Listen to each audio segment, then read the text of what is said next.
Thank you very much, fellow Kenyans. I'm Babu Owino, Member of Parliament for Embakasi East constituency. Today I'm here to talk about the witch hunt that is coming from the government. The government of the day, the state has realized that our popularity has really grown and that they want to manage, they want to dwarf this popularity. They have approached Babu Owino on several occasions so that Babu can work with government, but Babu has refused and has said clearly that he wants to work for Kenyans, and that if the government was offering services to citizens, the services that were promised during the campaign periods, if they were working, if the cost of living was reduced, if taxes were reduced, if there were jobs for Kenyan citizens, if the health sector was working, if education sector was working, then Babu Owino would not have any business opposing the government. But why do we oppose the government? Why do we keep checks and balances on the government? It's because the government has not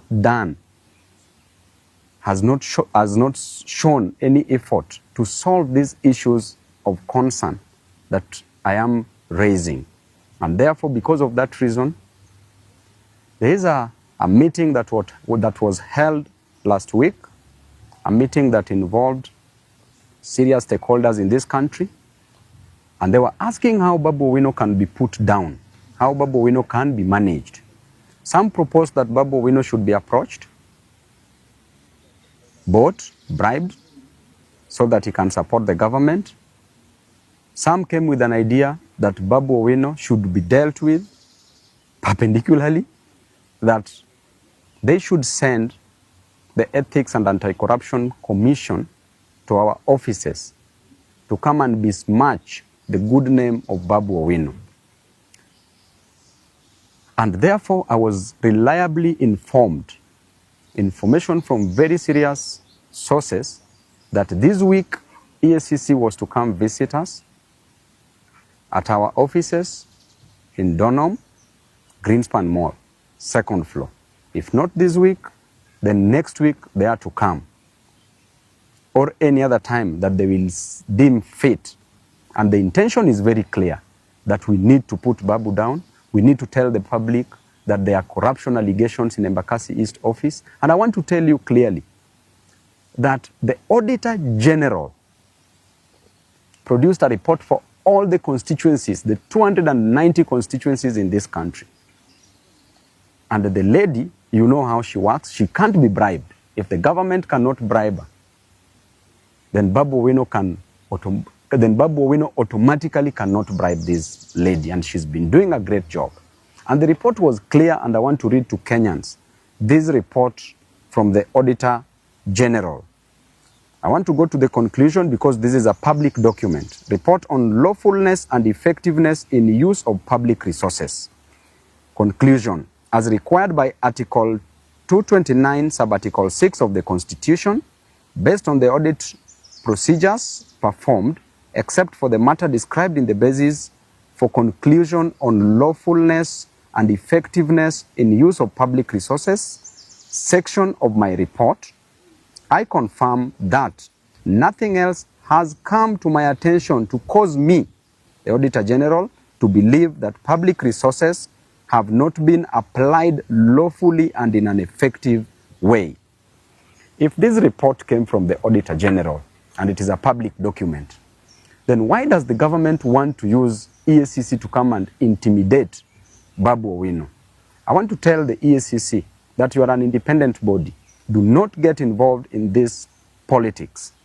And by the way, the office is very open. Anytime you want to know about any project in Embakasi's constituency, we have done all the projects that we advertised in Embakasi's constituency.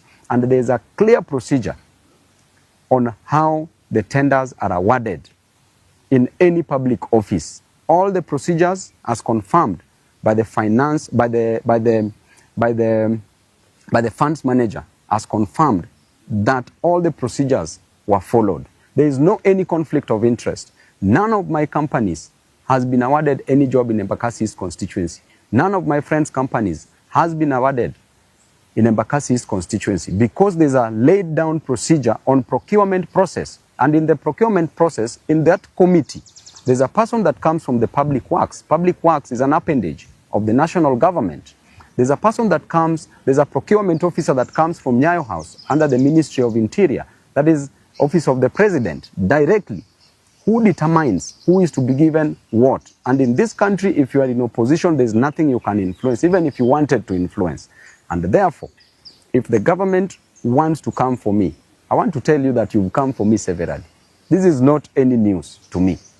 I have faced so many things within the court corridors, and now you have decided that you want to come just with an intention to soil, to pollute the otherwise good name of the best member of parliament in this country. Why would members of Embakasi East constituency vote to rank me as the best member of parliament in this country if there were fraud cases? I want to remind you that my mother did not give birth to a thief.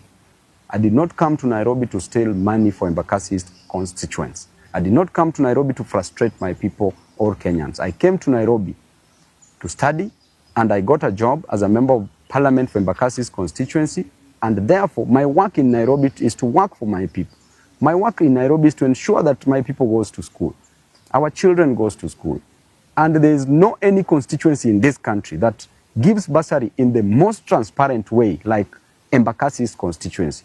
I go there, I produce forms to every ward, issue forms.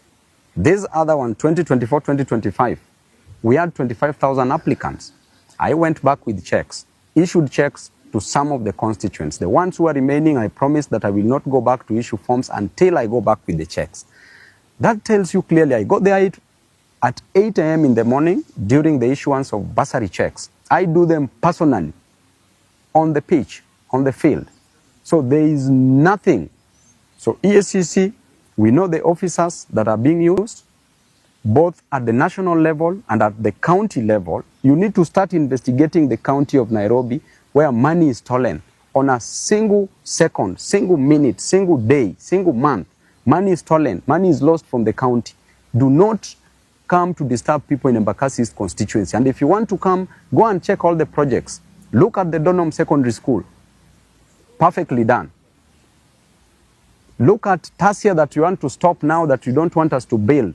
Tasia Primary School. It has not even been awarded. The tender was just put up the other day, was advertised the other day. It has not been awarded.